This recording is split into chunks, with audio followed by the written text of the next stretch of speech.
আমি তোমার ইমাম হব। স্বামীর মুখে এমন পরকালীন ভালোবাসার কথা শুনে সাইমার সব অলসতা। অফিস থেকে ফিরে আরিফ সাহেব দেখলেন তার স্ত্রী সাইমা মনমরা হয়ে বসে আছেন। সংসারের ক্লান্তি আর মনের অস্থিরতা সাইমাকে গ্রাস করেছে। আরিফ বুঝতে পারলেন এই অস্থিরতা দূর করার জন্য কেবল ভালোবাসা নয়, মহান রবের সান্নিধ্যও প্রয়োজন। পরের দিন ভোরবেলা ফজরের আজানের পরপরই আরিফ অজু সেরে সাইমার শিয়রে এসে দাঁড়ালেন। সাইমা, ও সাইমা, ওঠো, জান্নাতের দরজা খোলার সময় হয়ে গেছে যে। আর মাত্র 5টা মিনিট প্লিজ। আজ শরীরটা খুব ম্যাজম্যাজ করছে, খুব ঘুম পাচ্ছে।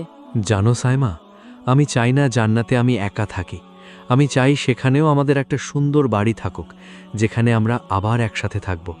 আর সেই বাড়ির চাবিকাঠি হলো নামাজ। চলো না, আজ একসাথে নামাজটা পড়ি। আমার পেছনে আজ তুমি নামাজে দাঁড়াবে, আমি তোমার ইমাম হব। স্বামীর মুখে এমন পরকালীন ভালোবাসার কথা শুনে সাইমার সব অলসতা নিমেষেই কেটে গেল। এক অদ্ভুত ভালো লাগায় তার মন ভরে উঠল। তিনি দ্রুত অজু করে এসে জায়নামাজে দাঁড়ালেন।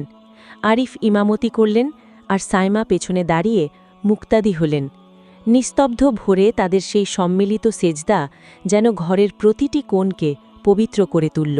নামাজ শেষে মোনাজাতের পর সাইমার দিকে তাকিয়ে, দেখেছো সাইমা, সংসারে বরকত শুধু টাকা পয়সায় আসে না, আসল বরকত আর মনের শান্তি আসে আল্লাহর কাছে দেওয়া সেজদায়। ঠিক বলেছেন, আমার সব ক্লান্তি যেন এক মুহূর্তেই গায়েব হয়ে গেল।